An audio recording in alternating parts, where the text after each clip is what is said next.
Welcome to Indiana Sports Beat Radio, brought to you by the Hard Truth Distilling Company in Brown County, Indiana. So for the thousands in attendance and the millions watching around the world, it's time! Three on the way. Oh! It went in! It went in! And Indiana wins the ball game! Know your role and shut your mouth, you jabroni! Float game for the win! Ayler's gone. Goodbye. Touchdown, Indy. Woo! IU. America. They got a football team now. Pretty simple. I win. Google me. You know that I'm the cream of the crop. Oh. Now, from the Hard Truth Studios, here's Jim Coyle. Hello, sports fans. Welcome aboard to another edition of Indiana Sports Beat Radio, coming to you here on this Tuesday. It is January, and brother, it feels like it. Negative temperatures right now. It's it's cold. It's just cold. There's no sense in putting a number on it because it doesn't make sense, and you can't. There's no way to explain to somebody how 0 degrees feels. How 32 degrees below the point of freezing feels. It's just cold, and I'm not a fan, but happy to be here. A fan of each and every one of you. Grateful to have you along, no matter where and how you're listening, whether it's on one of our great affiliates like 97.7 ESPN, the Ref, always the right call in Evansville, 12:30 a.m., 104.7 FM, the voice of the region, WJOB, and in Fort Wayne on Fort Wayne's only sports station, 1380 The Fan. Keep it locked right here. No sense in going anywhere else. And for those of you, oh man, that was a serious paper cut. Listing on the Ref, WREF. We're going to be changing times there after February 10th, just moving from 1 p.m. until noon to 2. So just a little programming note there, but we'll let you know about that as well. Appreciate everybody joining us on the Andy Moore Hotline as well.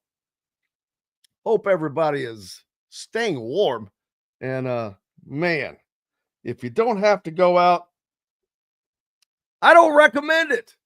It's very chilly out there. No global warming today, that is for certain.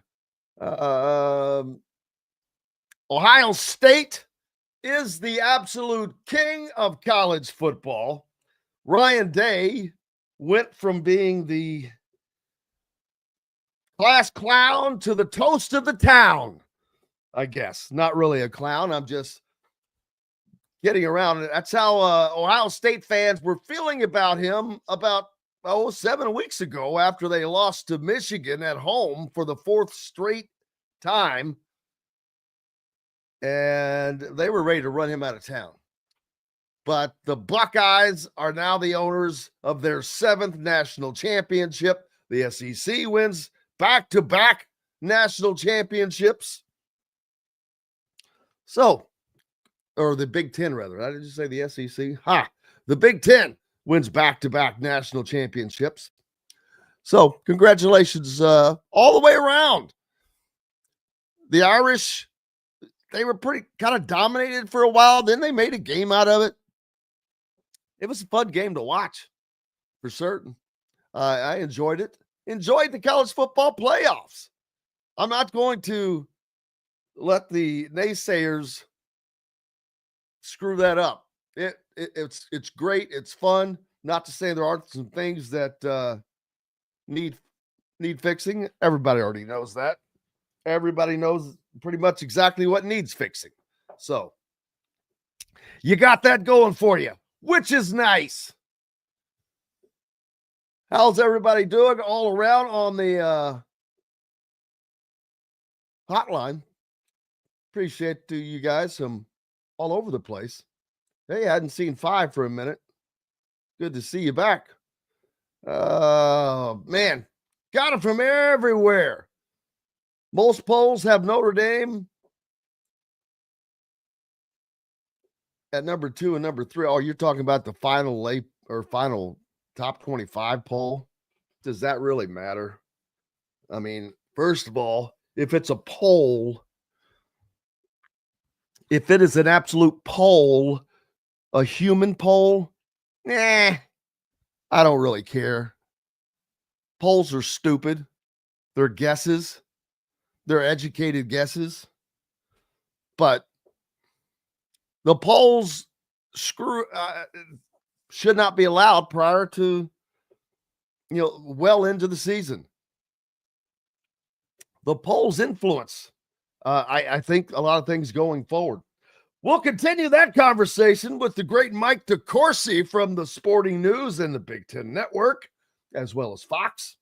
On the other side, when we hit this break, we appreciate you being with us on this Tuesday, and we're back with more Indiana Sports Beat Radio from the Hard Truth Distilling Company studios. At Ben Davis Chevrolet and Ben Davis Ford in Auburn, we're your one-stop shop for all of your automotive needs. We have the area's best selection of over 300 vehicles, including new cars, trucks, vans, and SUVs. Plus a huge selection of pre-owned vehicles in stock. And if we don't have what you're looking for, we'll find it for you. We also have top-of-the-line service and parts, plus a collision repair center, and we're competitively priced on everything. For sales, service, collision, parts, and more, we do it all. Come see us today or visit us online at bendavischevrolet.com and bendavisford.com.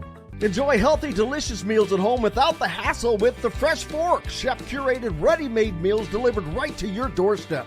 Proudly fueling IU athletes and now available to you with a menu that's always fresh and diverse, from hearty proteins to fresh salads. The Fresh Fork empowers you to make better food choices without compromising. Let the Fresh Fork help transform your lifestyle for a healthier way of living today at thefreshforkonline.com. Use promo code RADIO20 and get $20 off your first order. Country living is just a swing away. It can be hard to find the exact home that fits your family's needs, so there couldn't be a better time to build a new home with Property Shore Construction. Now building exclusively south of Bloomington within the Stonecrest Golf community. Choose from one of the gorgeous Stonecrest Signature Series house plans. We have several lots available with scenic views of the golf course. Contact Amy Rhoda with Revesco Real Estate for additional information. 812-583-0919 or go to mystonecrestliving.com. Ugly Grouper, located on beautiful Anna Marie in Florida, is the place to be, and not just because they have unforgettable meals, including locally sourced seafood. The Ugly Grouper has your favorite craft beers and cocktails, along with live music every day. The Ugly Grouper is family friendly, able to host private parties, and has the biggest grouper you've ever seen. The Ugly Grouper is the place to be on Anna Marie Island, Florida. Tell them Indiana Sports Beat sent you. Go to theuglygrouper.com for more information. Located on 325 acres in beautiful Brown County, Indiana, Hard Truth Distilling Company is the biggest and the best craft distillery around.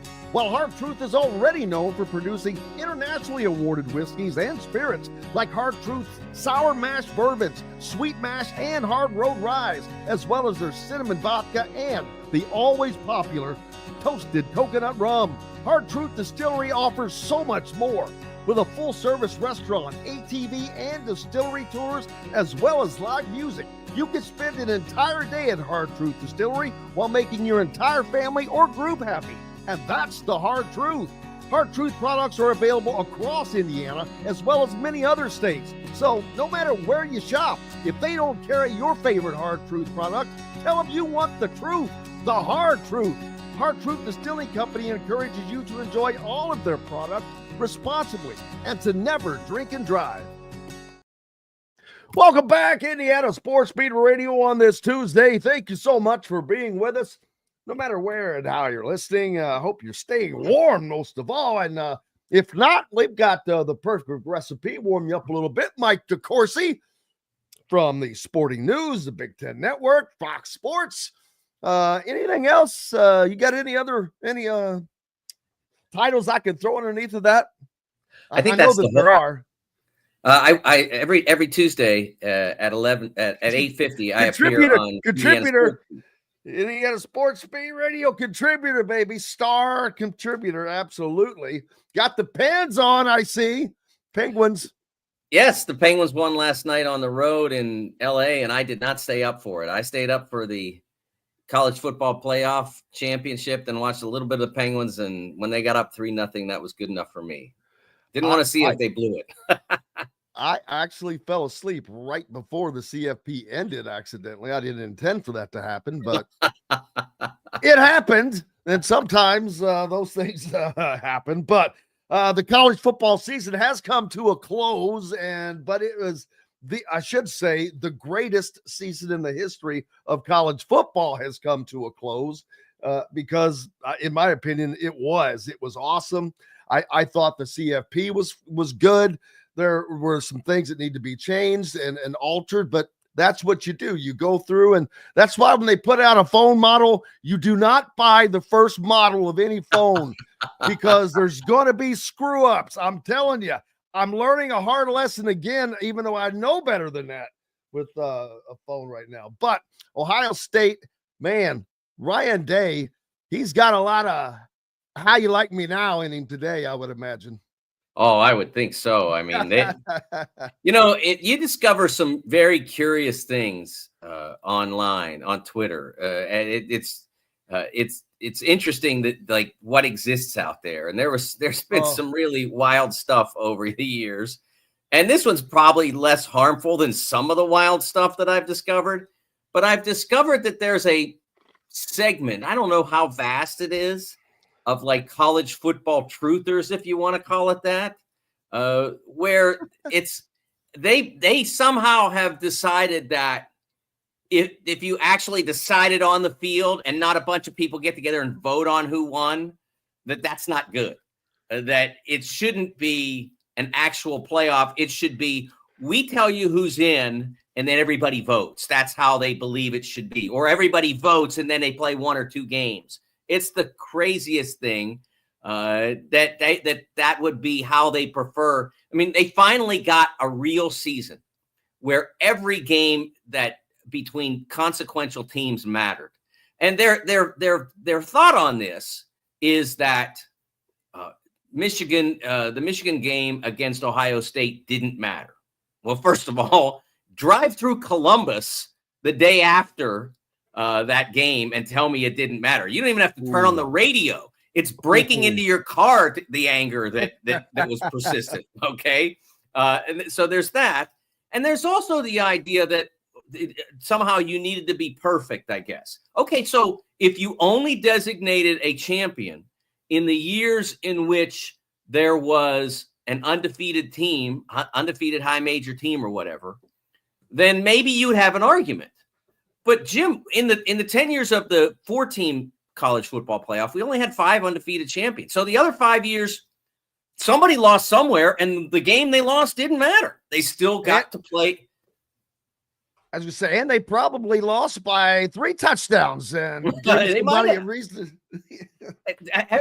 Half of the teams that won championships in the 4-team era were flawed. So why does it have to matter at the end of the year and not the beginning? Where's the logic in that a win at a loss at the end of the year should be finito, but a loss at the beginning of the year you can recover from? That doesn't make any sense at all, Jim. What makes sense is when this season began, the 2024 college football season began, every team in the Big Ten, SEC, ACC, and Big 12 knew that if they won their league championship, they were going to get in. I mean, they knew that. It was almost impossible for that not to happen. So that's what makes a real playoff. And then the others, I think you can defend the inclusion of the others because it shouldn't be about scheduling quirks. It shouldn't be about, well, this is the year Ohio State has to go to Oregon, so tough. I mean, that shouldn't be how it works. It should be about, is Ohio State having one of the dozen best seasons in college football? Well, I think that as of December 1st or whatever, I think it was pretty clear that they were. So they absolutely belonged competing for that championship, even though they kind of gaffed or choked or whatever word you want to use that Michigan game. That didn't mean that they still weren't having one of the dozen best seasons in college football or the 7 best beyond the 5 champions, whatever you want to say it. They belonged in the playoff, and then they showed what they were capable of. Yeah, Brian says he's discovered he dislikes OSU more than he thought he did. I find based on, I would be curious, based on what exactly? Oh, that's just probably because they won. Just kidding. I mean, what do you say? I mean, but on the other side, my question is, okay, is it going to take a $20 million roster from here out to win a national championship?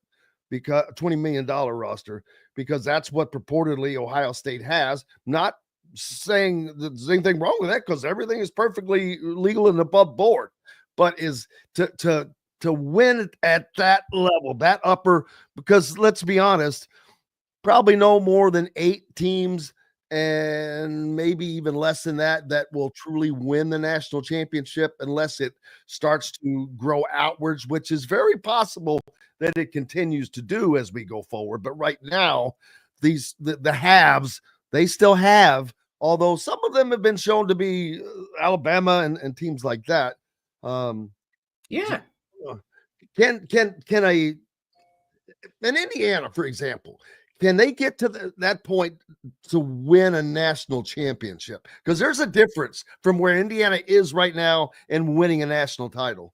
Well, let me say this. First of all, they have a way better chance now than they did last year. And I don't mean, and I don't mean based on their team, but if you transported 2024 Indiana Hoosiers to 2023 under that system, they'd have gotten the same derision before it all even began that they got after they.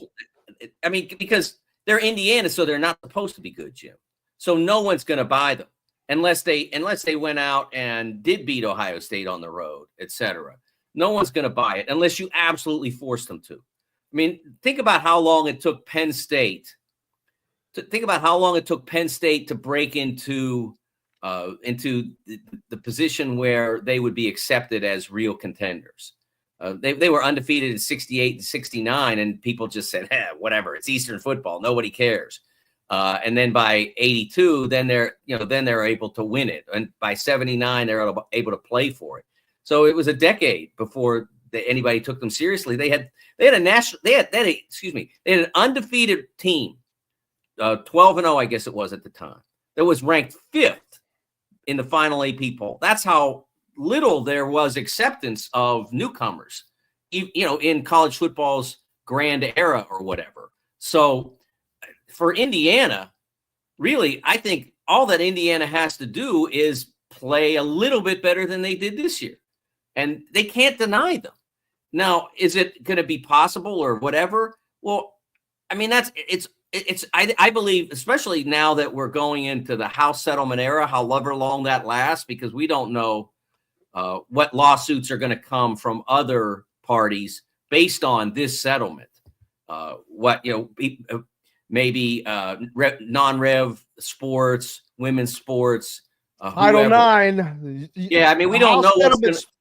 The House settlement's biggest crossroads is going to be Title IX, because most schools, of course, are planning to distribute the bulk of the money, most likely, to the football program. Yes. And why wouldn't they? That's where it comes from. And men's basketball.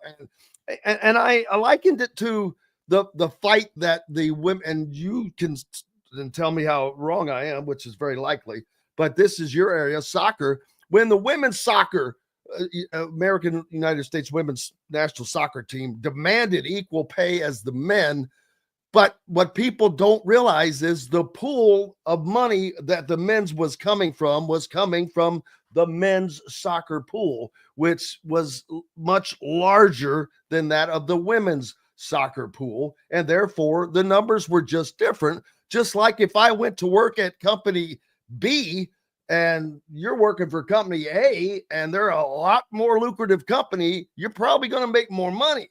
And that's just how it is. It has nothing to do with anything else. But trying to force equal pay for reasons that have nothing to do with how the money is generated, I don't think that's a good business model. Yeah, it was a little bit different in soccer, and I I guess there are some similarities here, Jim, because television rights are sold as a package in all the conferences. They're basically the entire conference package covers pretty much every sport. And the way it was in the World Cup and the U.S. women, the problem was that Fox, or prior to Fox, ESPN paid X number of dollars for World Cup rights to men's, women's, under 20, under 17. You got the whole thing for whatever you paid. And I don't know what the figure is now. Let's just say it was $1 million. It's way more than that, but let's just say it's $1 million. And what FIFA would then do is say that all that $1 million was generated by the men. That's the way it was accounted for, even though they were all included under that million, that million that I made up. So it was really hard to understand exactly what was generated by the women and what was generated by the men. I guess to an extent we can say the same here, but the reality is that the football is the largest part of it. Even men's basketball, as popular as it is and as lucrative as it's been for many years, doesn't generate as much revenue as the men's. And then you have now, relative to the postseason, we know what the college football playoff is worth. We know what the NCAA men's basketball tournament is worth per year. It's going to be like $1.1 billion, I think, starting this year. I think this is the year we go to $1.1 billion that Turner and CBS pay to the NCAA for the rights to broadcast those 67 games. And then ESPN pays another figure to broadcast the women's games. So those figures are there, and they are divided. The conference packages are not, but the postseason packages are. We know what each of those three things is worth. And it is decidedly in favor of the college football playoff, and then the men's basketball tournament, and then the women's basketball tournament. So I don't know where this goes from now, but I do know that, back to our original discussion, that in relative to what the athletic departments can pay their teams, there's a number. I think it's 20. Originally, it was going to be 22, and they got it down to 20. I don't know how it fell, but it's $20 million. And you divide that up, however, and then supposedly whatever NIL there is has to be like real NIL and not what we've seen over the course of the last 3-4 years. And when I say real, I mean like Joe's car dealership in Bloomington. Is there a Joe's? I don't think there is. I made that up. Joe's car dealership in Bloomington has to want to pay Mackenzie Mbako to come and do a card signing or something at their dealership, or do a banner ad, a billboard ad on the highway on 69, or a TV commercial, whatever. That's the way from now on, supposedly, NIL is supposed to work. Now, whether that holds up again, I don't know, but that's the way it's supposed to happen. So you can have schools that say, okay, here's what we're going to give you as a star quarterback. This is what's going to come out of the 20 million. That's going to be ours. And then we have a bunch of boosters who are going to use you in commercial ads, and you're going to make this much more. There's nothing. I mean, I don't think the school can say that. I think the boosters have to do it independently, but it can, there's a lot of whispering going on in every recruiting scenario anyway. So I think that they can do that, but they can't do the collective concept, at least as it operated over the last 2, 3, 4 years. Absolutely. I agree with that. And another thing that has popped up is there is no way there is any objectivity from the ESPN talent like Kirk Herbstreit. And I'm not because Ohio State won, but they are brand biased, and they'll almost admit it because of ratings. Now, wanting the best rated game, I get that, but they should not be in a position, not on the committee per se. There's no way that does not. I think that somehow it seeps in because they're carrying the games. They're paying all the millions and millions of dollars, and they are wanting these teams. I believe this team is that Indiana didn't deserve to be in. Alabama did, because that'd get a lot better ratings. But there's no way there's objectivity coming from these guys. Someone just pointed out that Herb Street was crying last night on TV. Are you kidding me? Come on, man. I'm not a fan of his, but I suspect I used to be. I suspect that it's related to the fact that his son is on the roster at Ohio State, I believe. Although, I thought he was that. He has two. I didn't watch. One went to Michigan. Yeah, I didn't watch, but I thought he had a son at Ohio State. I assume that's what was going on. I don't know. I don't know any other reason why he would. I wasn't watching by then. I turned on. Did his son play in the game? I don't think his son is active. I think he was injured, if I remember correctly. Then what the hell is he crying about? I don't. Like I said, I didn't watch, but I will say my son's a manager. Oh my God! I don't know exactly what happened. I will say, but I do know that his analysis of Indiana after the Notre Dame game was horrendous. It was terrible.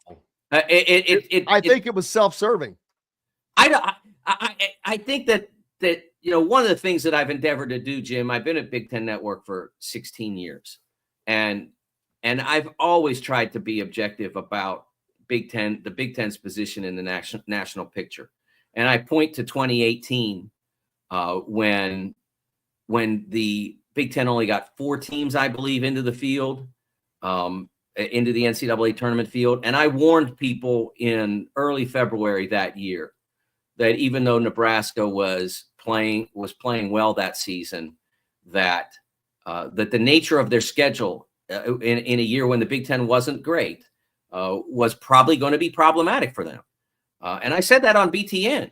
And I remember at the Big Ten tournament that year, we had in the Garden in New York, and there was a quarter. Nebraska was a 4, and I think Michigan was the 5 coming out of the extra game. And they played a tremendous game. Michigan won. They ended up going on to win the whole tournament. And I was in Nebraska's locker room, and I've never been in a place that was that quiet in my life. I mean, it was like sound was being sucked out of the room. It was like a vacuum. It was amazing because they all knew that was the one. They needed that game, and that would have probably put them over the hump to get in. And without it, they weren't going to get in. And so I think you can do this without doing it, without doing that. So I don't know whether that's what Herb Street was up to, but it was bad analysis because Indiana had every business being in that tournament based on their season. Absolutely played dominant football. Now, if the schedule that they had, and they went out and beat everybody by a point or 3 or whatever, okay, you could say, well, they didn't really play a great schedule as it turned out. It wasn't really their fault, but it's their problem, as my friend Brian Snow from Notre Dame says. Not their fault, but it's their problem. Okay, but they went out and played dominant football. And so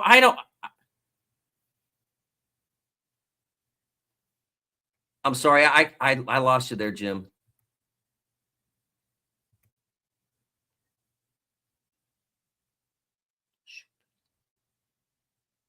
You're muted. Yes, I was. I apologize.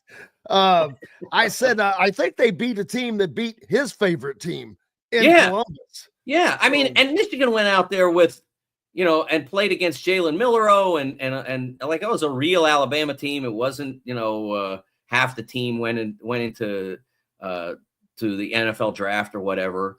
They beat Alabama, and I thought that the way that was handled was really poor analysis, and so that's where I stand on that. I don't know why he wept last night. I don't know what that was about. Maybe his dog crapped on the floor there. Oh, no. That's another thing. I love dogs. I just adopted a shelter dog. Oh, good for you. Why the hell is he feel implored to have the dog on the set? Well, okay, that's all right. But he's got him down on the field in these last several games, running around, and I'm like, that's pretty ridiculous to me. Why is there a dog that belongs to the freaking play-by-play guy or the color guy running around the field before a game of this magnitude? It's preposterous to me. And why would you even think to do that? Well, how arrogant must you be to even think, well, I'm taking my dog to the national finals championship tonight? I think it's just utterly ridiculous. I don't disagree with you. I don't see any reason why that would be the case. It just show up and do the job. That's what it's about. Just show up and do the job and do it well. And don't say ridiculous things like that Indiana had no business being in the playoff because they struggled against the two teams that wound up playing for the championship. I mean, if I had said that, I'd feel pretty embarrassed right now.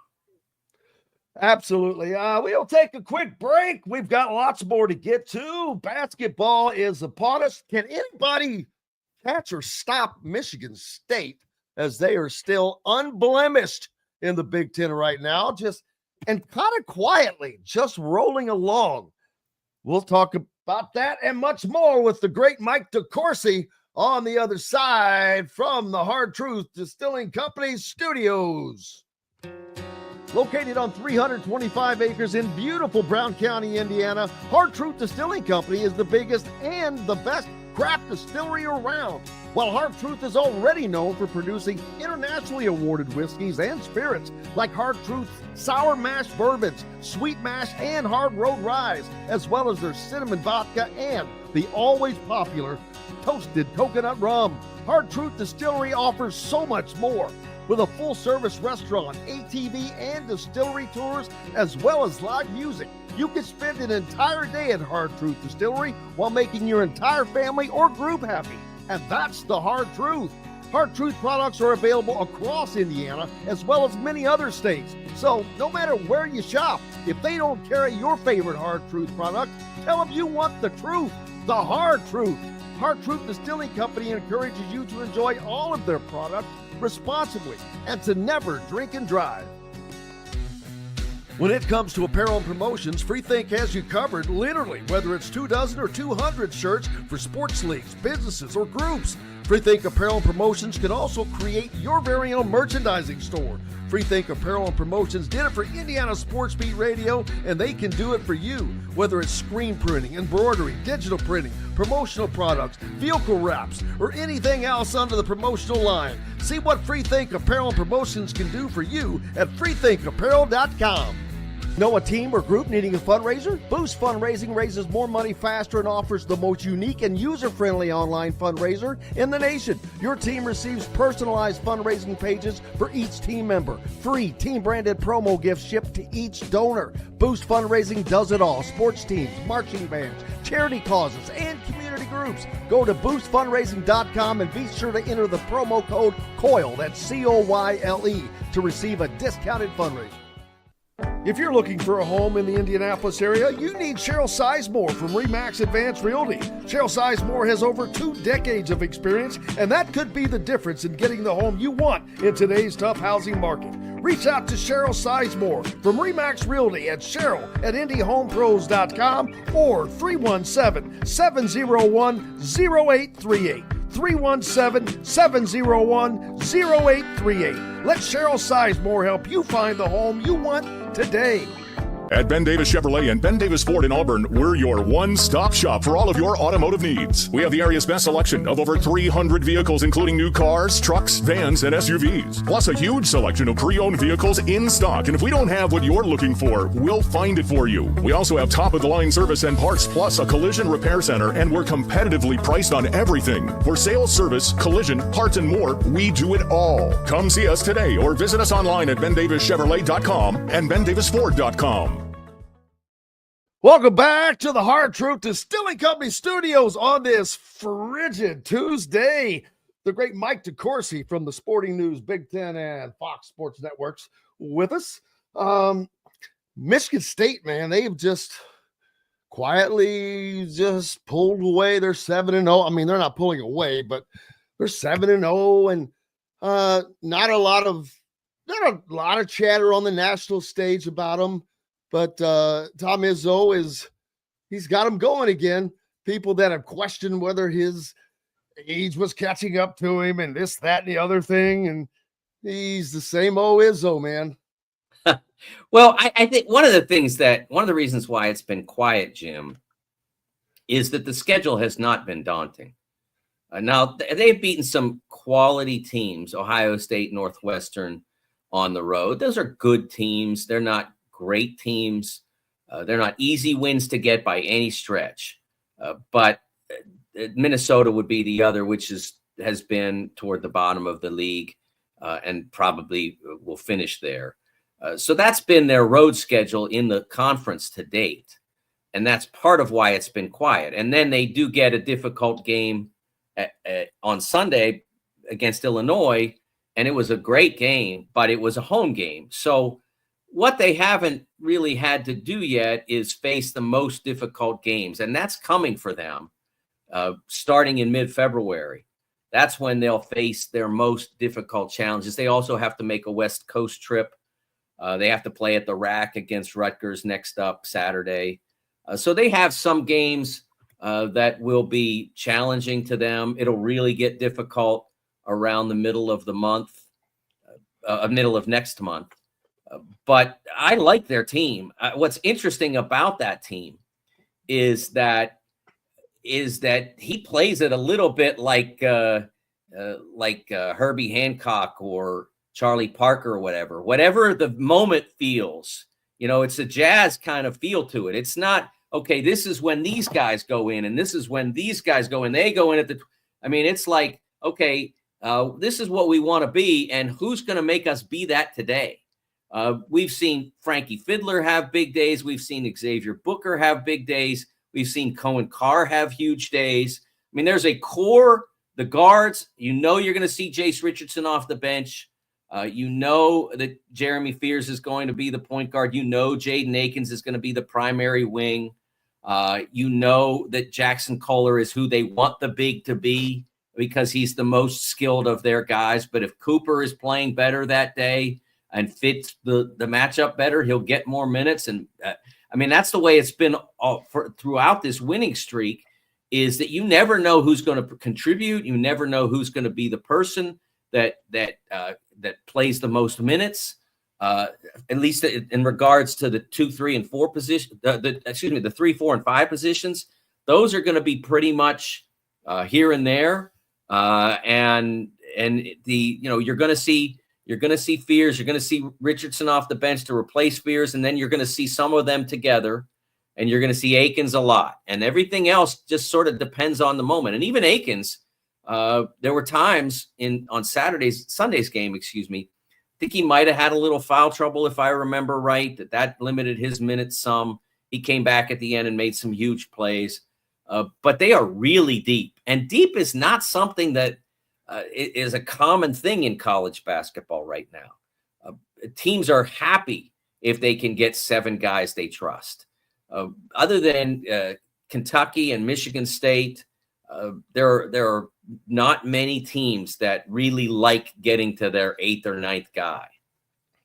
Yeah, and there are others that are on Michigan State's tail. Of course, Purdue at 7-1. They have maintained a very close proximity to fight Michigan State for another title. Michigan and Dusty May, they took their first loss unbelievably against Minnesota, but hey, they turned around and had to play another overtime game against Northwestern.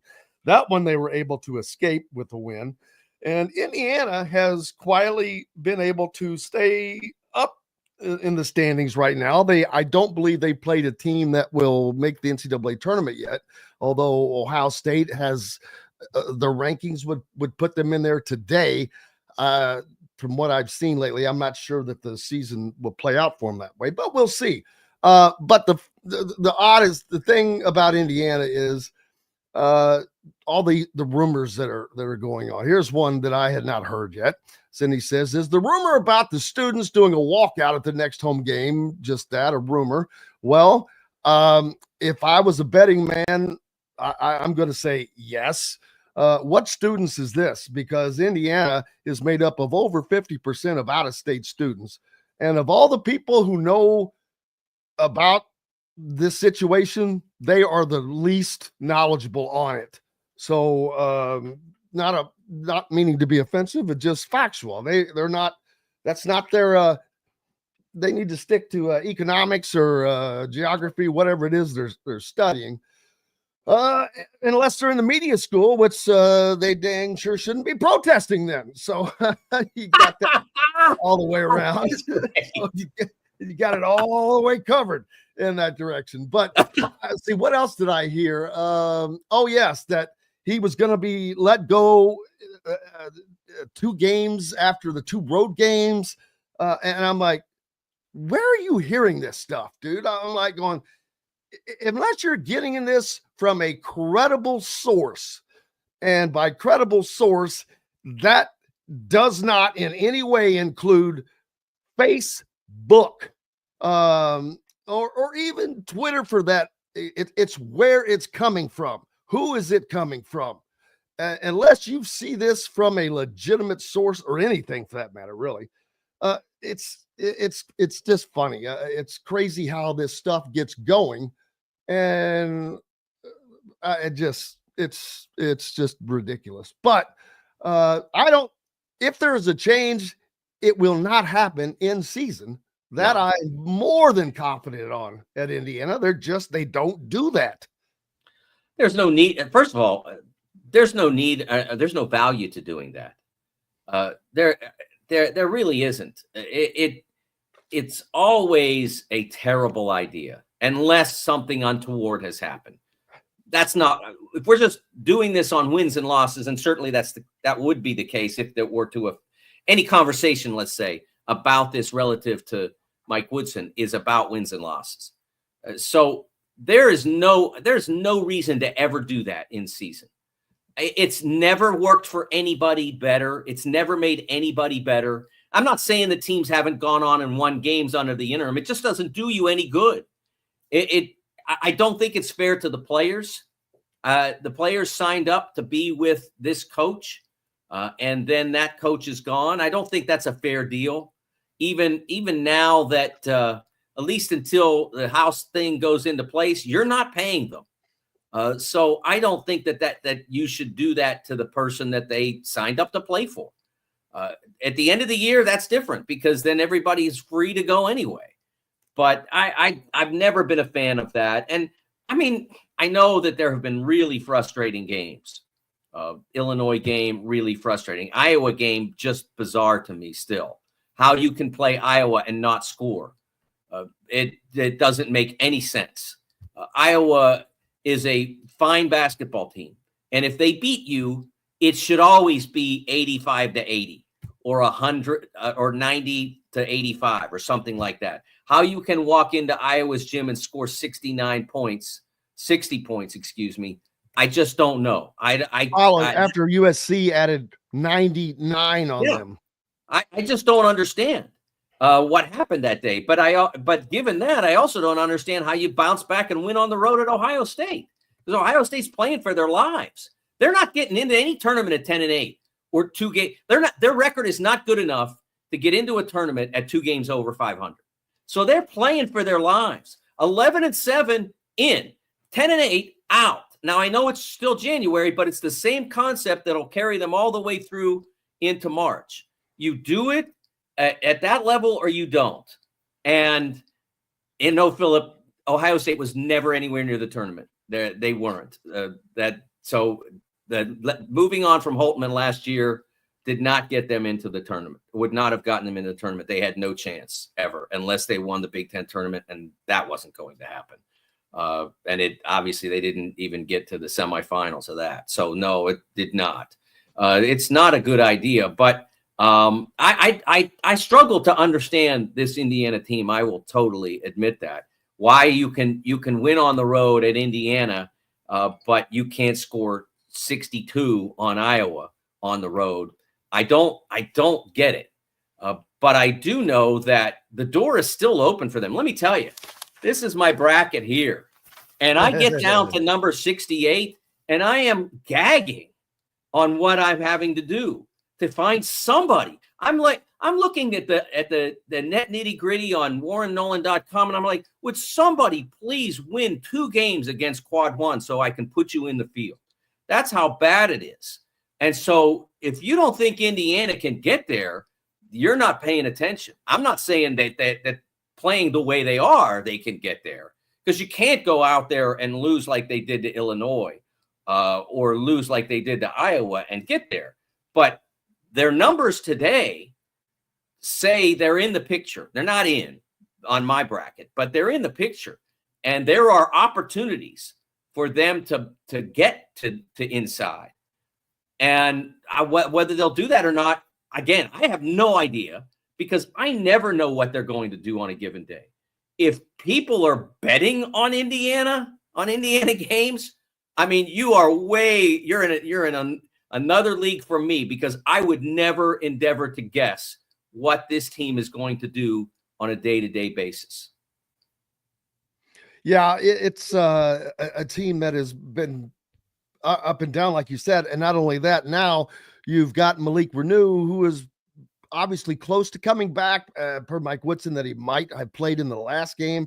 So I assume that he's going to be close to possibly playing in this game. That's just a guess. We'll find out tomorrow night as Indiana heads to Northwestern up in Evanston to take on the Wildcats in a game against another bottom feeder of the league, to be honest with you. And they've been fortunate to have a lot of games against those teams here of late, teams that are not going to make even the Big Ten tournament this year. Right now, Minnesota is leading that parade along with Washington, who have both gone 1-6. And then you've got a group at 2-5 that includes Nebraska and Ohio State and Northwestern. Those are your bottom feeders right there that are fighting to get into the Big Ten tournament. And I would not have thought that about Nebraska. I would not have thought that about Ohio State, to be honest with you, heading into this season. But things have not gone the way they had planned. And Rutgers, with the injury, I guess, to Dylan Harper affected them. But they are 3-5 in the league, and they're down towards the bottom. And I'm sure that will change eventually. Yeah, I look at the Northwestern game as an enormous game for Indiana. Northwestern is one of those teams that has been right there in a lot of games, and they just don't have enough perimeter shooting. Ty Berry coming off a very severe injury last year. Ty has a good game every now and then, but is not been able to be consistent coming off that injury. And so they just don't have that consistent perimeter threat to make what Brooks Barnhizer and Nick Martinelli are able to do that much more effective. Those guys have been fantastic. They've been as good as any players in the league. I think Barnhizer, in a lot of ways, has been the best player in the league. Not the most talented player. That's obviously Harper or Bailey. But the best player in the league night to night has been Barnhizer. It just doesn't have enough help with what he's been able to do. But I mean, they were close at Penn State. They were close at Michigan. They win both of those games, and they're in my field, and I'm breathing easy last night putting together the field, because then I don't have to put somebody in that doesn't belong. So that's the chance to go up there and get a win at Northwestern for the Hoosiers is enormous. It would be gigantic. And then they have Maryland at home, and then maybe they could get themselves situated, settled down on it, because after that they've got a really difficult stretch, maybe the most difficult stretch that any team in the Big Ten will play this year. It goes at Purdue, at Wisconsin, Michigan home, at Michigan State. That's as tough as it gets in the Big Ten this season.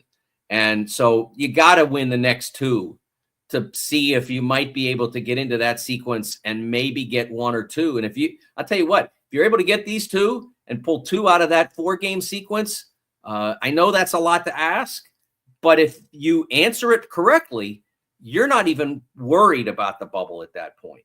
I mean, you're one of the teams that's solidly in. So again, it's early, but it's never too early. When you do this every week, twice a week, you sort of start to see the season through that lens, and so it's never too late until it's too late, but you also know that there are consequences to every game. And so that's why that Northwestern game on Wednesday night is significant. Oh, absolutely. Yeah, it's amazing to me that they are where they are with this, how this season has gone. It's kind of shocking, to be honest with you, but the opportunities are there, but they cannot. The bulk of their schedule is coming up, and they have 5 out of 6 games against ranked teams, and the 6th team is at Wisconsin.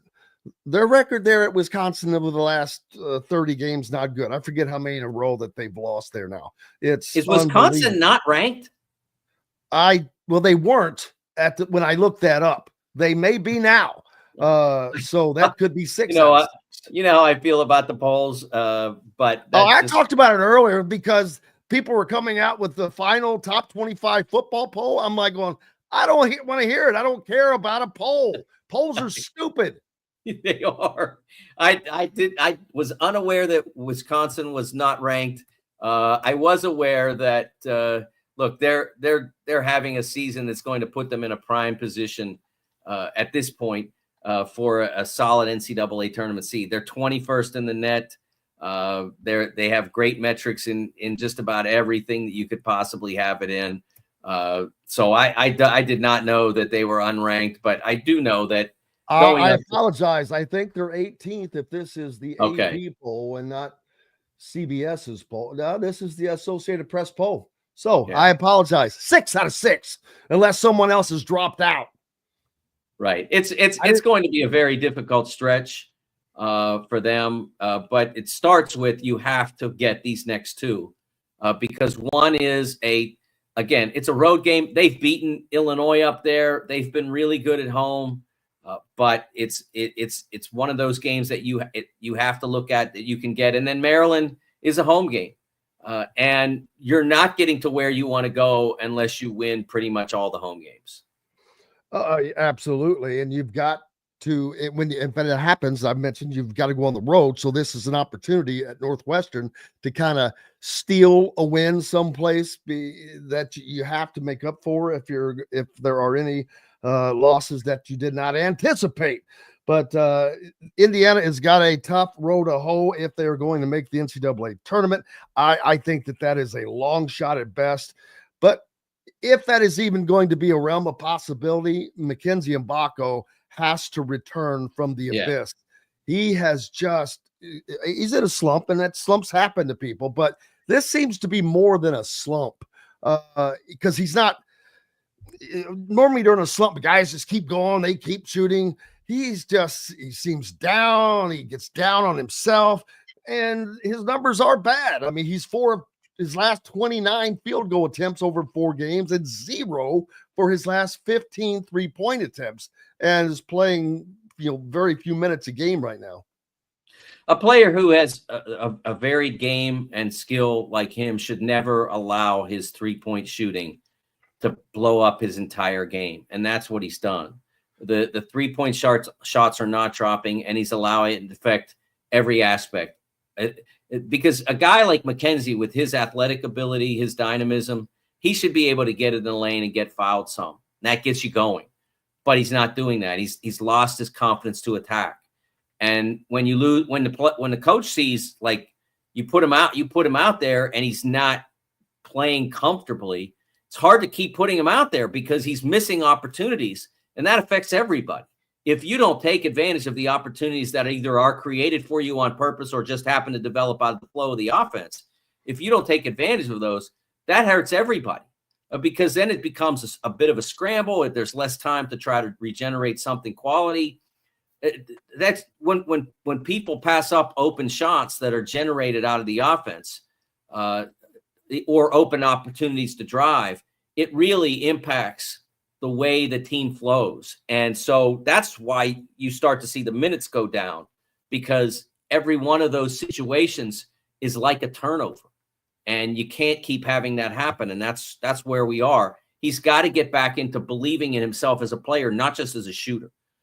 I think that's an amazingly great point. It's perfect because as soon as you said that, I'm like, you know what? One of the things I noticed at the start of the season was he had increased. That was an element of his game he had added, was attacking the rim. And he hadn't done that before. And you're right. He's just tries a couple of shots and they don't fall. Boom, into the hole he goes, and to the bench as well. Mike, what's up next for you, sir? Yeah, tomorrow we will have the Sporting News midseason All-America team for college basketball. So some fun there. I got to get together today, but it'll be a fun thing to put out there. And then Saturday I'll be back at Big Ten Network, and I'm on Fox twice this week, FS1 twice this week, on post-game shows on Tuesday tonight and Thursday, talking about my brackets. So today's bracket will be published this afternoon, or late this morning, early afternoon, at CBB on Fox. Who are the last 4 teams? Oh, because you probably can't give that right now, can you? Last 4 teams in? Yeah, just something simple. I can tell you that right now, the last team I have in is Xavier, and I like their program. I like all the people there. I've known Sean for almost 40 years, but they need to do more to really belong. It's just that's the nature of this field. Absolutely. The great Mike DeCourcy joining us from the Sporting News, Big Ten Network, and Fox Sports. Make sure you give him a follow and keep up with all of his content, especially at the Sporting News. Appreciate you, Mike. Thanks, Jim. You bet. We've got more coming up as Indiana Sports Beat Radio rolls on from the Hard Truth Distilling Company studios right after these messages. Andy Moore Honda is Bloomington's #1 Honda dealer for a reason. Buy a new Honda and get a 3-month break from car payments. That's right, no payments for 90 days. That includes the all-new, all-electric Honda Prologue, and you get it for just 0.9% financing. Or the 2024 Honda Ridgeline Black Edition or the Honda Accord LX, both for just 1.9% financing. Get more to your door from AndyMooreHonda.com, Bloomington's #1 Honda dealer and your best place for new and used vehicles. Hoosier Hanks East, located on College Ball Road in front of Kroger in Bloomington, is everything you could want. Great food like their custom pizzas, wings, wraps, unbeatable daily drink specials, live music on Fridays, and Hoosier Hanks East is home to Inside Indiana Football and Inside Indiana Basketball coaches shows hosted by Don Fisher. Be on the lookout for Hoosier Hanks ticket giveaways to Indiana and Colts games on social media. Stop by and meet Hoosier Hank at Hoosier Hanks East on College Ball Road in Bloomington.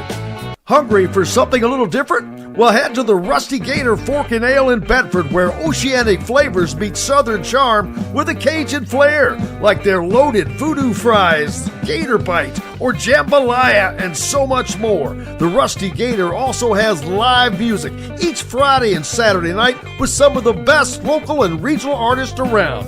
Visit the Rusty Gator Fork and Ale in Bedford and get your Cajun on. If you're looking for a home in the Indianapolis area, you need Cheryl Sizemore from RE/MAX Advanced Realty. Cheryl Sizemore has over 2 decades of experience, and that could be the difference in getting the home you want in today's tough housing market. Reach out to Cheryl Sizemore from RE/MAX Realty at Cheryl@IndyHomePros.com or 317-701-0838. 317-701-0838. Let Cheryl Sizemore help you find the home you want today. Located on 325 acres in beautiful Brown County, Indiana, Hard Truth Distilling Company is the biggest and the best craft distillery around. While Hard Truth is already known for producing internationally awarded whiskeys and spirits like Hard Truth's Sour Mash Bourbons, Sweet Mash, and Hard Road Ryes, as well as their cinnamon vodka and the always popular Toasted Coconut Rum. Hard Truth Distillery offers so much more. With a full-service restaurant, ATV, and distillery tours, as well as live music, you can spend an entire day at Hard Truth Distillery while making your entire family or group happy. And that's the hard truth. Hard Truth products are available across Indiana as well as many other states. So no matter where you shop, if they don't carry your favorite Hard Truth product, tell them you want the truth, the Hard Truth. Hard Truth Distilling Company encourages you to enjoy all of their products responsibly and to never drink and drive. Welcome back to the Hard Truth Distilling Company studios on this very, very Arctic Tuesday. You know, if you got some Hard Truth, it won't freeze, baby. It'll stay in its natural form. So make sure you have some handy for cold days like these. Mama said there'd be cold days like these. You know, I was looking through the forecast, and today's high, the high, you know, where the temperature, where the mercury tops out. Holy smokes. Now at 1 p.m.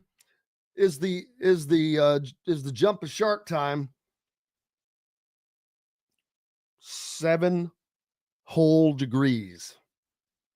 Yeah, that's too cold. I think that's not necessary. I don't think that is necessary. Welcome back to the Hard Truth Distilling Company studios on this Tuesday. The college football season is wrapped up. Now we look forward to next year.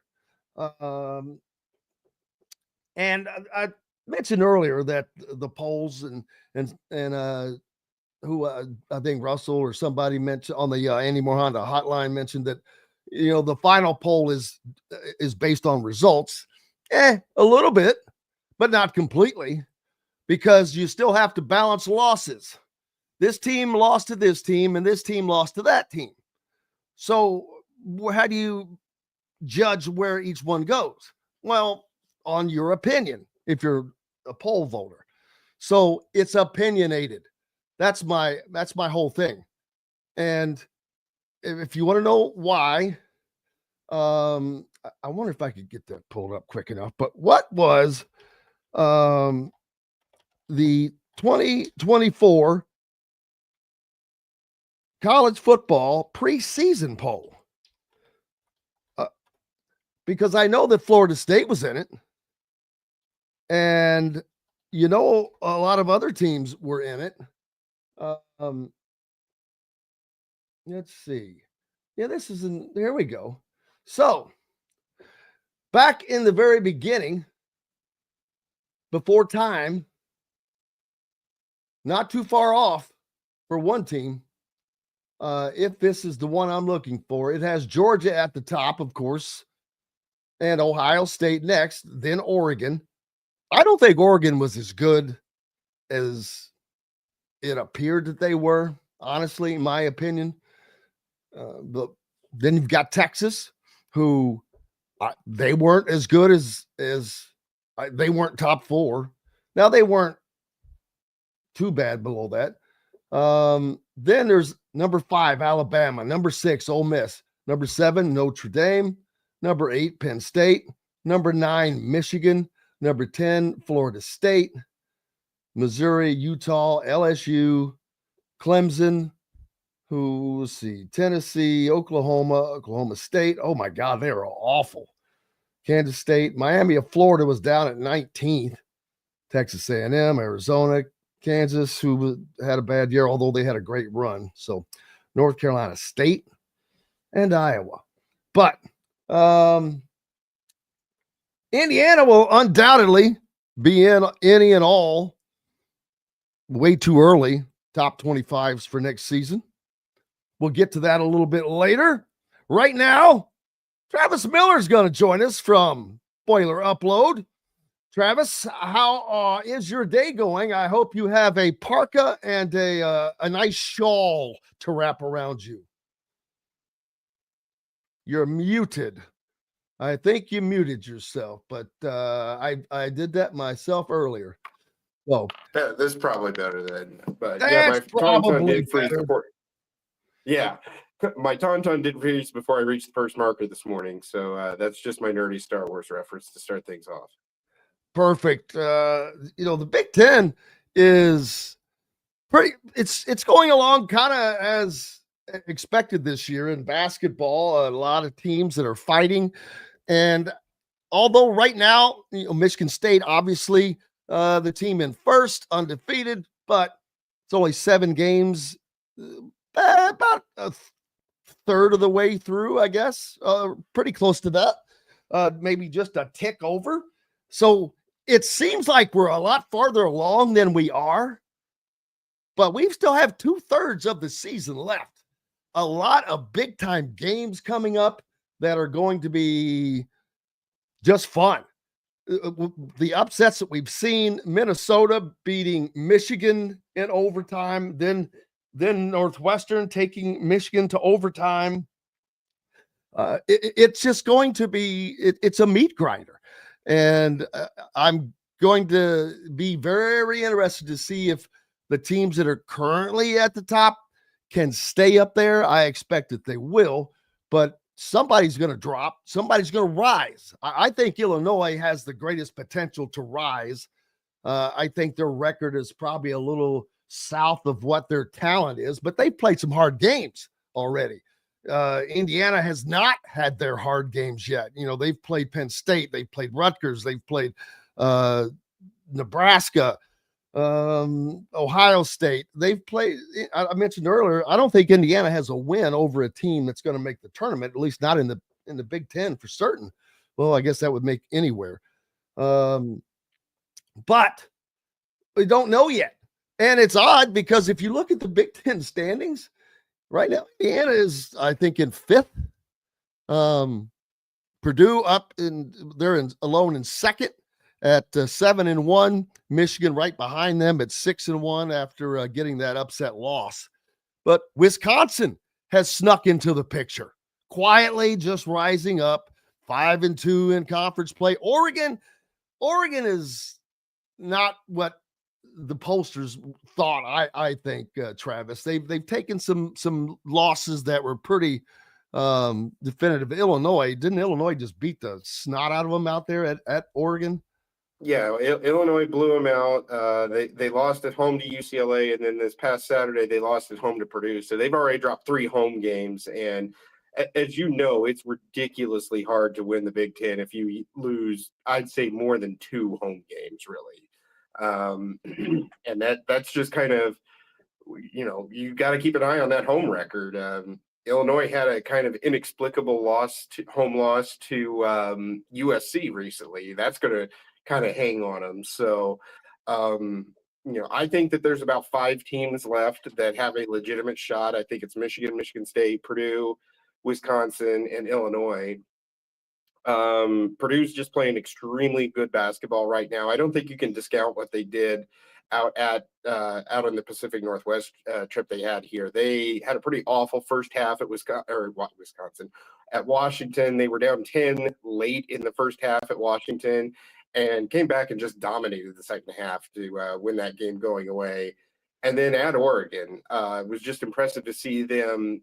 It was not the prettiest game. Neither team shot the ball well. There were a lot of turnovers, but it's the type of game that a team that wins the Big Ten is, that's what they win.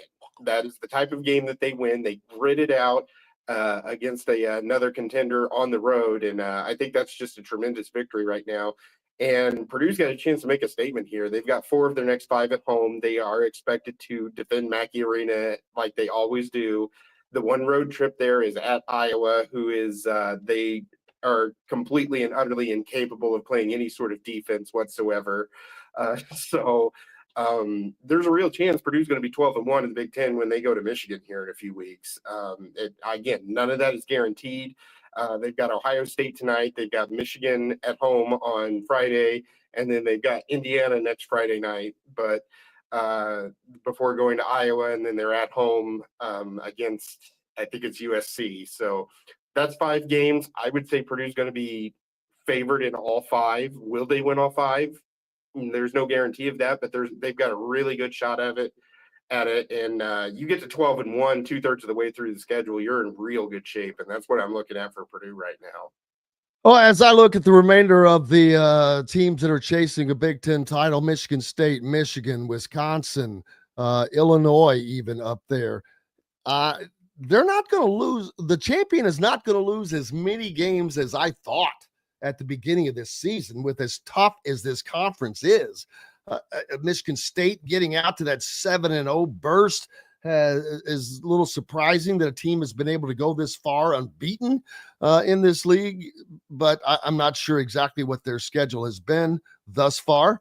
That one didn't pop up as I wished it would have, but I'm sure they played some hard games along the way, but they're also a good team. They're well coached as always.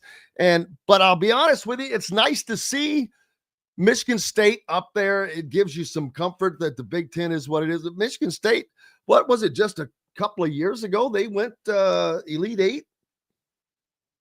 Yeah, they're always going to be a dangerous team and everything. And it seems like Tom Izzo's kind of got them back performing really well in the Big Ten, because they've been down the last few years. I know their definition of down is, we still easily make the tournament, but they're definitely competing for a title, and I think they've got a really good shot. One of the advantages they have, they do not have to come to Mackey Arena. They get Purdue in East Lansing, and that'll be a game that I think is going to be really big in the Big Ten standings. One that could possibly, if it were earlier in the year, I think it could be possibly big in the Big Ten standings, is Purdue goes to Illinois, but it's the final game of the regular season. There's a very good chance that the Big Ten is going to be decided by then, especially since Illinois got 3 losses already. They're just a really strange team to me. I think they have the highest ceiling of anybody in the conference, but they've got some really head-scratching losses. They lost to Northwestern on the road. They lost at home to USC. They just lost at Michigan State. That's not a bad loss in any way, shape, or form. But again, already got 3 losses. They have a loss to the team they're chasing in the standings. So they could be one of those teams where they might be the best team in terms of talent, and when they put it all together, it's working well, and still finish 3rd or 4th in the conference because they just have some games that they drop. Yeah, it's going to be interesting to see, does the Big Ten become cannibalistic this year? Because that is a possibility as I look down through some overall schedules or records of teams.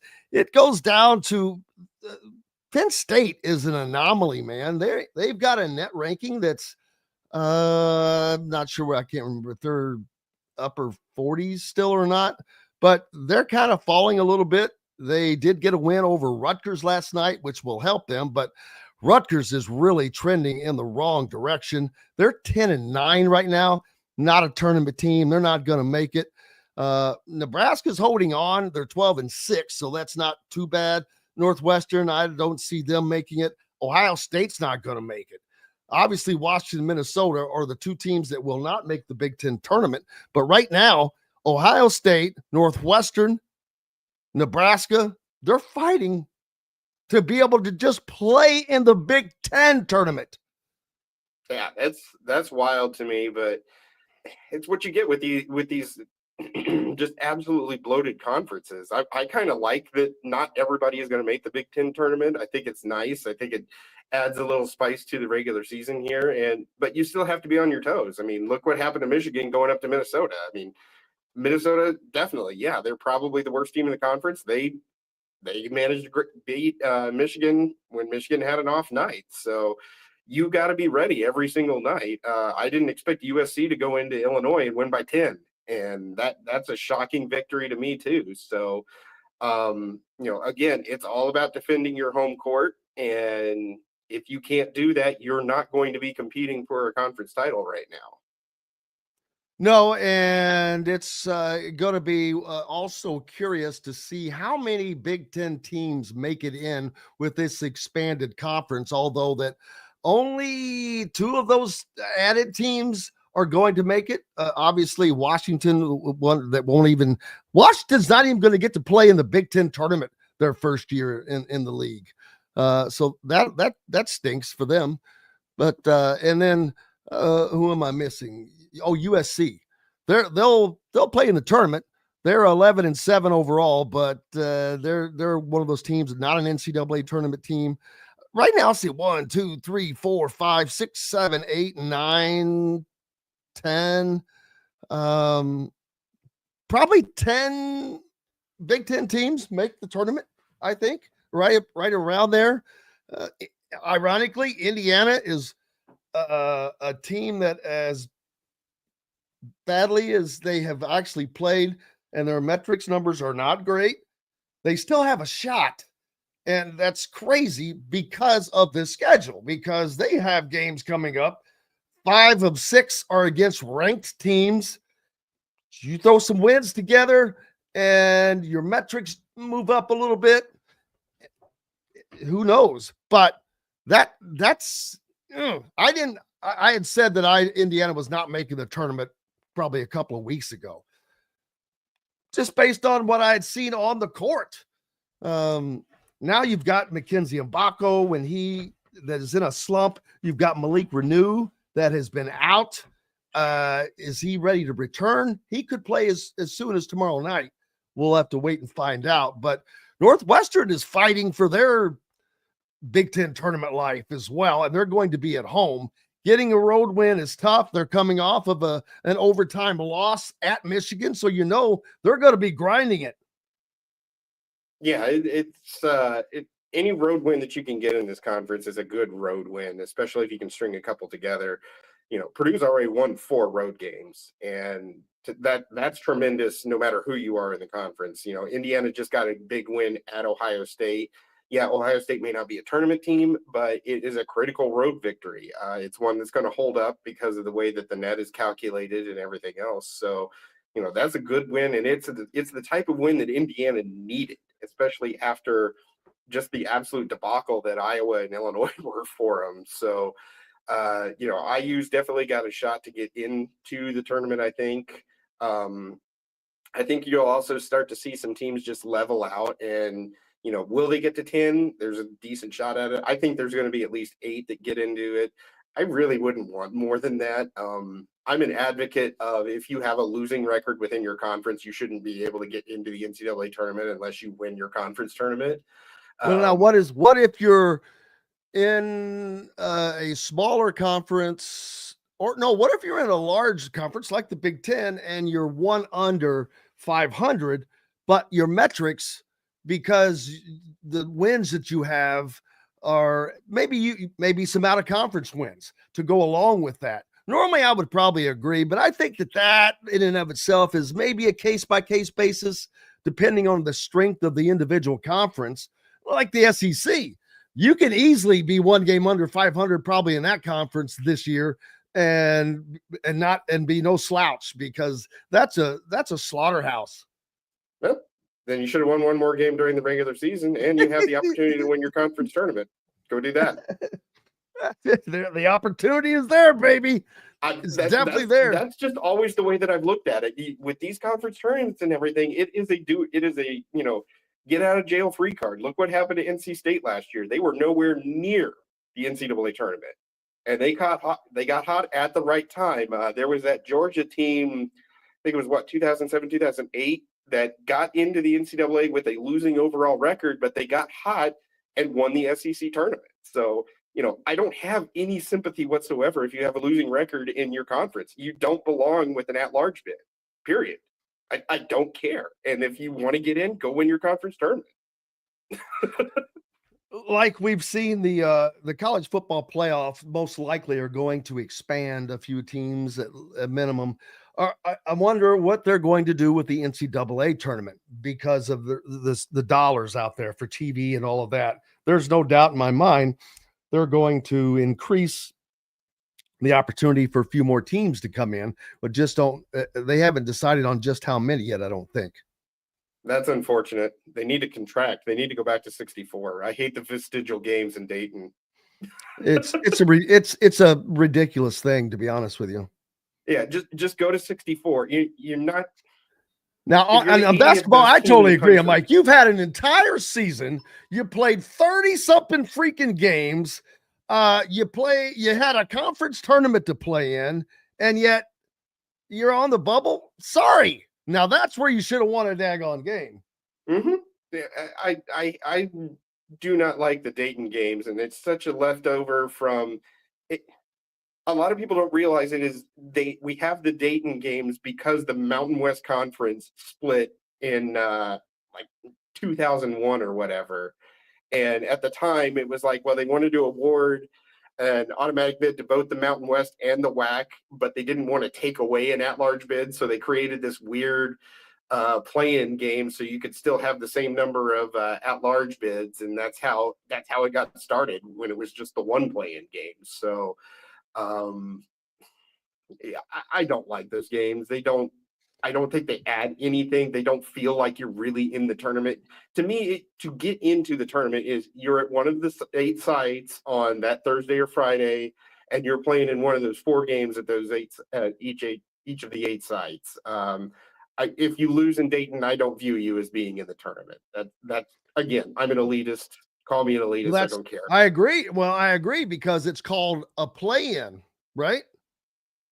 I think it's don't win, 4 is what they're trying to do. They really don't want to call it a play-in, but it's like with college football, it's not the 2-minute warning, it's a 2-minute timeout. Whatever. The schools want to be able to say they made the tournament. Oh, we made the tournament. Yeah, no, if you lose in Dayton, you didn't make the tournament. I agree. Tonight, Big Ten. If you're going to keep those vestigial games, make them all at large teams. Don't punish these teams that win an automatic bid from like the MEAC or something and make them play an extra game. Let them go to the full tournament and whatnot. Tonight in Big Ten action, Minnesota travels to Iowa to get run up and down the floor. That's a 9:00 game. Wisconsin, number 18, Wisconsin at unranked UCLA, a team that started the season really well. And Mick Cronin's squad, things just started going badly. He was browbeating the players, browbeating the officials, browbeating himself. I guess it has not been kumbaya out in Westwood. Well, then he also goes on that rant about the travel in the Big Ten, and I'm like, really? Oh, yeah, I missed that one. You're surprised that you have to travel when the vast majority of your conference is at 1,500 miles away? The funny thing is, getting into right after that complaint, when he made that complaint, his next 7 games were all on the West Coast. So, oh yeah, you got that going for you, which games. Is nice. UCLA, though, in the need of a win. That should be a good game. Wisconsin, they've got to travel, go out to UCLA, so Mick Cronin won't be able to moan about that. UCLA is a 3.5-point favorite in that game. Then also Washington is at Oregon, little West Coasters. Washington's just bad. They're not good. They stink. Well, they've got one good player with great Osabor. He had a fantastic game against Purdue last week. He's a solid player, and he's the kind of guy that he might drop 30 and pull an upset almost by himself. So 12.5-point favorite Oregon is, and starting the night off, the Buckeyes of Ohio State. Speaking of, they travel to West Lafayette, where Travis will be tonight, for Purdue hosting the Buckeyes in a 7:30 contest that is on Peacock. And the Boilers are a 9.5-point favorite at the moment. And the over-under is 140, so that's expected to be a 70-60 type of game. And that sounds about right. Ohio State, they need to find something.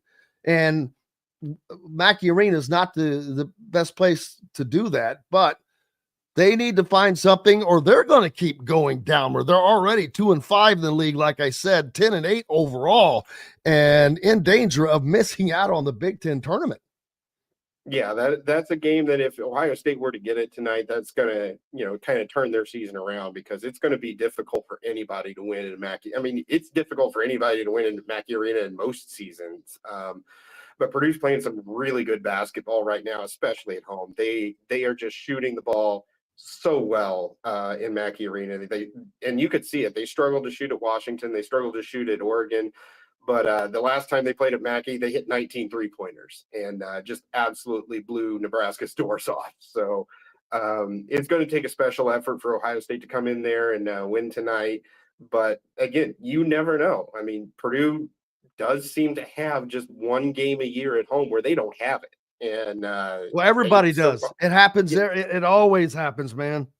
And so far they have not had that game. And will it be tonight? Like we said, it's kind of early in the season yet. We're only just over a third of the way through the season. So there are not only games against, you look at Minnesota beating Michigan. Minnesota clearly the worst team in the league, along with Washington, and Michigan is one of the better teams. At least they have been up until this point. It happens, man. There are those nights when your shots aren't falling and theirs are. Yeah. And, and Purdue's just on that tremendous run right now. They have not lost a home game since Indiana walked in there 2 years ago and beat them. Wow. They've got one of the longer home win streaks in the country. Unfortunately, things come to an end, and I've seen it happen in the last few years. I've seen, Rutgers come in and spring an upset by hanging around. I've seen Wisconsin come in and spring an upset by hanging around. And Ohio State's got the talent to do that. They beat Purdue last season in Columbus. So, I wouldn't totally count them out tonight. And it's just a cliche, but yeah, one game at a time, really. Absolutely. What's up next, man? Not much. We're still on basketball here and just tracking everything and enjoying another solid season. It's great to see that Matt Painter's done a fantastic job, I think, this year adjusting to life without Zach Edey. And you've seen this team kind of learn and grow on the fly. Had to cope with an injury of losing a starter, just 2 games into the season. And they're just really coming together right now. I don't think they're as good as they were last year, but they're still capable of playing some tremendous basketball and making a deep run. So it's going to be interesting to see where they go and how well things work out for them. Sounds good. Travis Miller from Boiler Upload joining us here on Indiana Sports Beat Radio. I appreciate you, sir. Thank you for having me. As always, we've got more coming up here from the Hard Truth Distilling Company studios. That final AP football poll is out. Indiana, where did they finish? Are they a top 10 team or not? More on that when we return to the Hard Truth Distilling Company studios right after this break. Located on 325 acres in beautiful Brown County, Indiana, Hard Truth Distilling Company is the biggest and the best craft distillery around. While Hard Truth is already known for producing internationally awarded whiskeys and spirits like Hard Truth's sour mash bourbons, sweet mash, and hard road rye, as well as their cinnamon vodka and the always popular toasted coconut rum. Hard Truth Distillery offers so much more. With a full-service restaurant, ATV, and distillery tours, as well as live music, you can spend an entire day at Hard Truth Distillery while making your entire family or group happy. And that's the Hard Truth.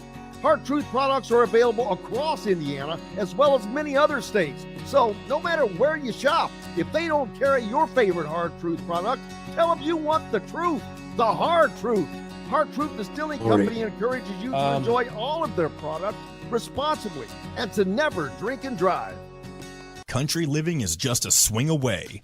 It can be hard to find the exact home that fits your family's needs, so there couldn't be a better time to build a new home with Property Shore Construction. Now building exclusively south of Bloomington within the Stonecrest Golf Community. Choose from one of the gorgeous Stonecrest Signature Series house plans. We have several lots available with scenic views of the golf course. Contact Amy Rhoda with Revestco Real Estate for additional information. 812-583-0919 or go to mystonecrestliving.com.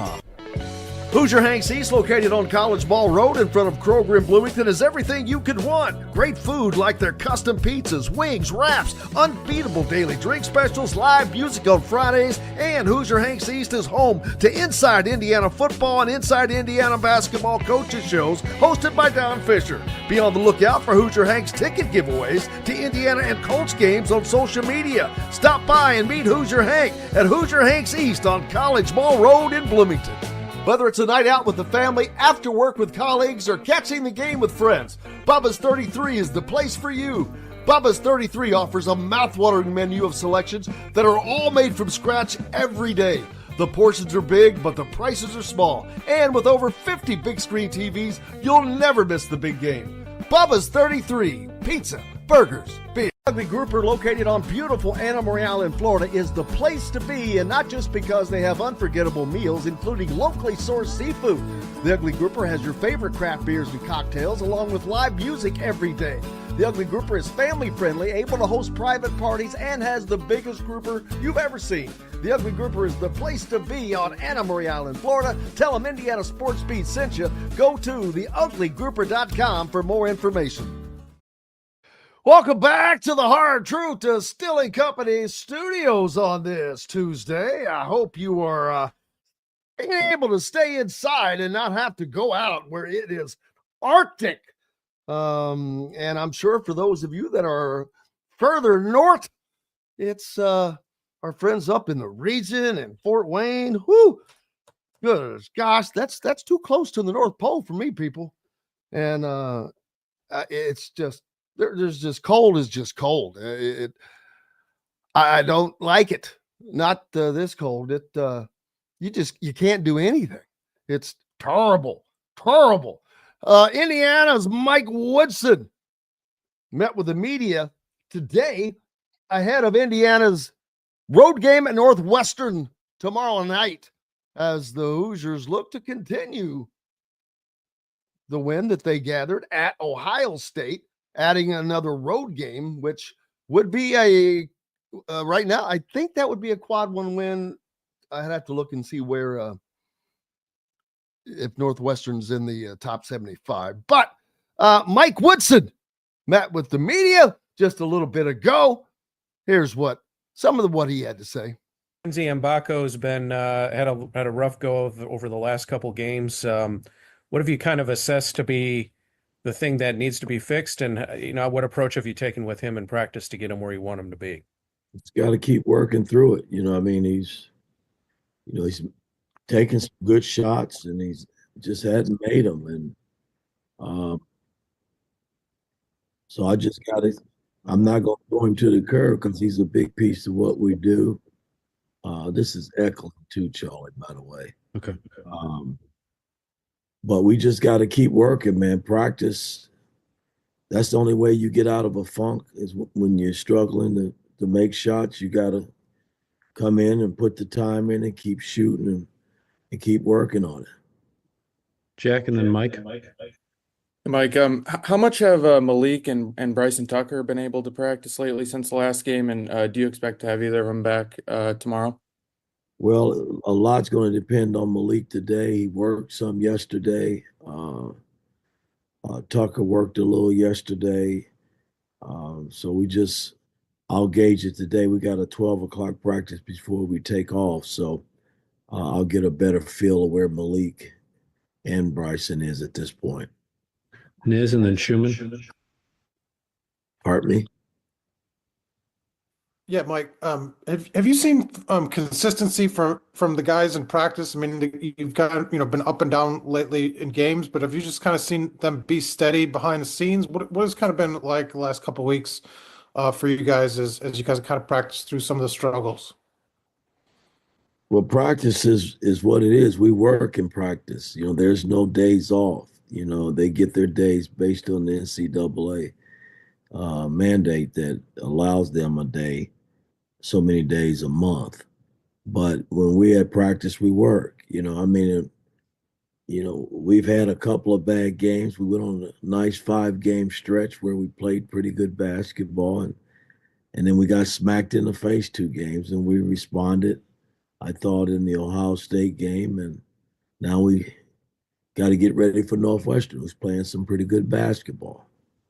Mike, and then Alex. Yeah, Coach. I remember a game last year against Kennesaw State where you turned to Anthony Leal in the second half when the game was kind of uncomfortable, and it seems like you did that again last night or Friday night. What makes him a guy that you turn to in situations like that? Well, he's a senior. He puts the time in practice when we're going through our practicing sessions. And I trust him, that's a big part of it.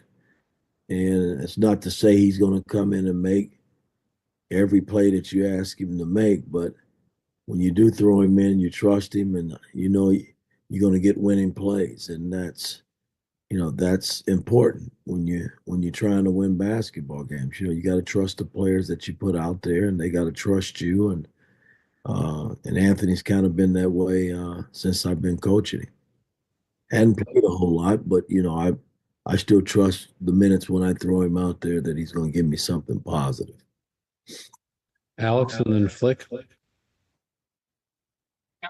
The last 4 games, you guys, I think, are 20 for 75, 26.6% on threes. What do you feel like the issue there is with the 3-point shooting and the consistency? It's been something that, obviously it's been persistent over the last couple of years. What do you maybe when you watch film and you talk to these guys, what do you think maybe the issue there is just with the consistency? Well, early on we struggled, and then I thought we figured it out. We got our percentage up to about 36, 37%. So I was feeling pretty good about that. And then we hit a wall again, and I mean, we're not doing anything differently. We shoot them. Guys just got to be comfortable, man. I got to get them more comfortable in making them because we are getting some good looks, and especially from key guys that, we expect to make them. And, we just got to keep working. That's all you can do. Daniel, then Ravi. Mackenzie obviously had a lot of stretches here the last few weeks where he just kind of hasn't been on the floor. I'm curious, is there anything apart from the scoring aspect of it that you'd like to see him improve at? And just kind of how have you kind of seen him handle the last, I guess, week or two here? Well, a few games he's got in foul trouble, and then the game up at Ohio State, listen, man, I'm trying to win basketball games, and it ain't always the player. The player's got to adjust to how you coaching in the game. And we had a group in there that was pretty solid. So if you're about team, it shouldn't matter. I mean, it could be your night, the Northwestern game when we play on Wednesday night. So I mean, we'll keep working with him. We got to get him back going because, like I said, he is a big piece to what we do. Jeff. Morning, Coach. Thanks for your time. On Luke Goody, since he's moved into the starting lineup, I think he's somewhere around 12 points per game, shooting fairly well. What are your thoughts on why he's been productive? And then when you guys return to full strength, how are you going to manage? Do I keep him a starter or do I start bringing him off the bench? I don't know what I'm going to do yet as far as that's concerned, but, Goody has some of the same looks early in the season that he was struggling to make. And, he's found his rhythm. And the other night he was bigger than ever. It's the most points he's ever scored in a college game. And, and I tip my hat to him because he works. I mean, he comes to work every day. He helps leads. He does everything you want in a player. And you expect that because, again, he's a senior. He's been around and he's done it at Illinois. And so we expect him to do it here. So I'm very pleased, in terms of how he's been playing, and we're going to need him to continue to grow and play at that level to help us win games. Two more here. We'll go with Seth and then Alex. Yeah, Mike, you've always held particularly high expectations for your seniors. Trey Galloway's dealt with some inconsistency so far this season. Just how would you assess what you've gotten out of him so far this year, and where could he step up a little more for you? Again, I'm not, Trey Galloway came off of a major knee surgery, probably a knee surgery that probably takes a little over a year to bounce back. And, he's given us all he's got. I mean, I can't complain about Trey. Trey's been a workhorse over the years for me.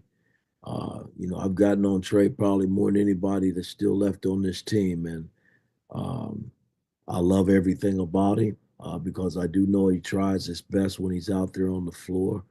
And, he's had his ups and downs, but hey, I'm willing to go to war with him every time he steps out on the floor. So I'm good with Trey. He'll figure it out as we continue to go. I mean, he hadn't played bad basketball. I think he's been pretty pretty good off and on for us, and he's helped us win some games. And we're going to need him to stay positive and keep working, because that's what he does when he's in practice. And a lot of that you see in the game sometimes because he plays hard. Last question, Alex.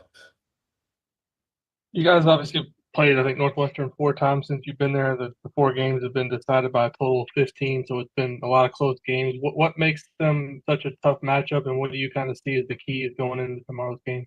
They play hard. I mean, Coach Collins, he pushes those guys to play hard, and we've had some close games with them, and haven't been able to get over the top. And like I tell our guys, before they get on this plane today to head up to Chicago, you can't go in there with a soft attitude and soft mind, because I mean, they're gonna force you to play hard, and you got to meet that. You got to meet that physicality, because if you don't, it could be a long night. And that's where I think the game is going to be won tomorrow. Both teams, I think we play hard at times. I just got to get us playing harder, for 40 minutes consistently. And, they've had their ups and downs as a team this season as well. But when you go on the road, you got to do everything right, man. I mean, it's hard winning on the road, and can't turn it over. You got to rebound with them, and you got to make shots. I mean, that's the key ingredient, man, and win the 50-50 game. So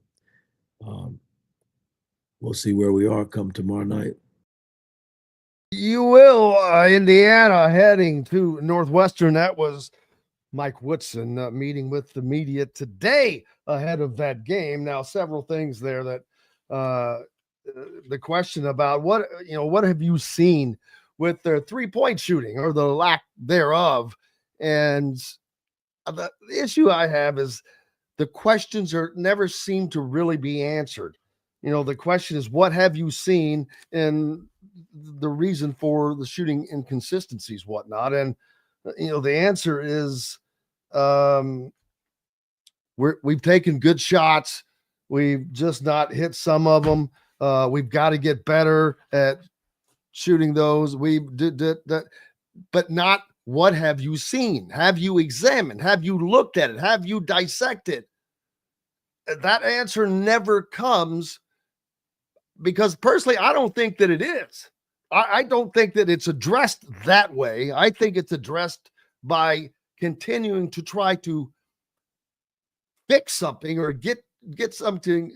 It's like trying to get a car to go faster without making any changes to it. Well, how's that going to happen?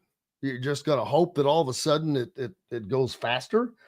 So that just always makes me wonder. What was another question? Mackenzie Mbako, on his slump that he's going through. Now, he did actually give an answer to there. You got to come in and do the work. Is he? He didn't say that. He didn't say he's not. So I don't know that he is or he isn't. That he also said you've got to work through that. That one I agree with as well. So that is a question that actually was answered. And I'm not used to that, to be honest with you. There was one. Oh, yeah. And then what if what happens when Mackenzie Mbako returns, which could be not Mackenzie Mbako, Malik Renew. That could be as soon as tonight, but we don't know that. Why do you not know what you're going to do? How do you not know what you're going to do? That I do not get. That just tells me there is zero plan. Zero. We'll figure it out. We'll play it by ear. Wait till we get there. You've got to plan ahead. If you travel over to Europe, you better do a little pre-planning. If you do anything, you need to kind of do some pre-planning. Anything that is challenging, you better pre-plan all that you can. Have a plan, have a design, have an attack. When's he coming back? If you kind of know when he's coming back, who are you playing? I mean, there's just so many questions that there are no answers or not answers coming forth. I think that is a large issue. Again, if you listen to other pressers, and I'm not trying to get on, Mike, I'm just speaking truthfully. You hear more definitive answers. They have a plan. This is what we'd like to see. Now, do you always? No. And do you always want to share it? No. And I get both of those things. I just don't think that's the case here, because it's always that play it by ear. We'll see. I don't know. Blah, blah, blah, blah. But we'll take our last break. Glad to have you with us on this Tuesday from the Hard Truth Distilling Company studios. We're back with more right after this. Andy Moore Honda is Bloomington's #1 Honda dealer for a reason. Buy a new Honda and get a 3-month break from car payments. That's right, no payments for 90 days. That includes the all-new, all-electric Honda Prologue, and you get it for just 0.9% financing. Or the 2024 Honda Ridgeline Black Edition or the Honda Accord LX, both for just 1.9% financing. Get more to your door from AndyMooreHonda.com, Bloomington's #1 Honda dealer and your best place for new and used vehicles. When it comes to apparel and promotions, Freethink has you covered, literally, whether it's 24 or 200 shirts for sports leagues, businesses, or groups. Freethink Apparel and Promotions can also create your very own merchandising store. Freethink Apparel and Promotions did it for Indiana Sports Beat Radio, and they can do it for you. Whether it's screen printing, embroidery, digital printing, promotional products, vehicle wraps, or anything else under the promotional line. See what Freethink Apparel and Promotions can do for you at freethinkapparel.com.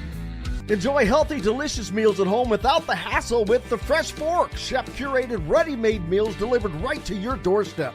Proudly fueling IU athletes and now available to you with a menu that's always fresh and diverse, from hearty proteins to fresh salads. The Fresh Fork empowers you to make better food choices without compromising. Let the Fresh Fork help transform your lifestyle for a healthier way of living today at thefreshforkonline.com. Use promo code RADIO20 and get $20 off your first order. Hungry for something a little different? Well, head to the Rusty Gator Fork and Ale in Bedford, where oceanic flavors meet southern charm with a Cajun flair, like their loaded voodoo fries, gator bites, or jambalaya, and so much more. The Rusty Gator also has live music each Friday and Saturday night with some of the best local and regional artists around. Visit the Rusty Gator Fork and Ale in Bedford and get your Cajun on. Located on 325 acres in beautiful Brown County, Indiana, Hard Truth Distilling Company is the biggest and the best craft distillery around. While Hard Truth is already known for producing internationally awarded whiskeys and spirits like Hard Truth's sour mash bourbons, sweet mash, and hard road ryes, as well as their cinnamon vodka and the always popular toasted coconut rum. Hard Truth Distillery offers so much more. With a full-service restaurant, ATV, and distillery tours, as well as live music, you can spend an entire day at Hard Truth Distillery while making your entire family or group happy. And that's the Hard Truth. Hard Truth products are available across Indiana, as well as many other states. So no matter where you shop, if they don't carry your favorite Hard Truth product, tell them you want the truth, the Hard Truth. Hard Truth Distilling Company encourages you to enjoy all of their products responsibly and to never drink and drive. Welcome back to the Hard Truth Distilling Company studios on this Tuesday. Appreciate you being with us here on the Hard Truth Distilling Company studios.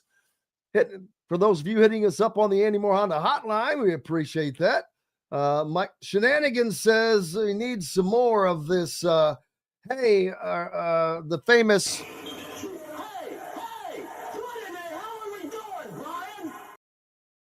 Yes, I think that team is could use exactly some of that Shenanigans. That is a dead on request there.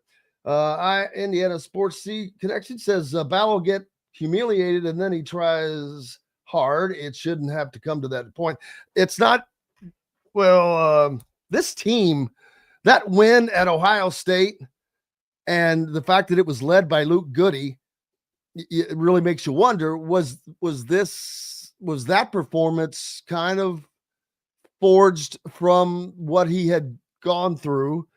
And I'm thinking maybe it did, but maybe it's a good thing because he seems like a guy that will take that and go forward with it, will maintain that level of intensity, because that's what we have not seen.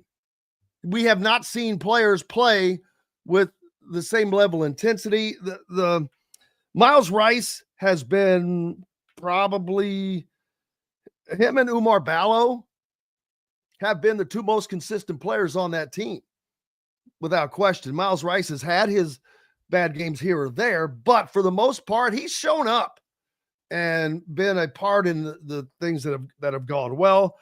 Ballo, of course, has been able to do more with Malik Renew out. And that's another thing. I talked about it a minute ago. How do you not have a plan? Because this is a scenario where you're interchanging completely different parts with Malik Renew and Luke Goody.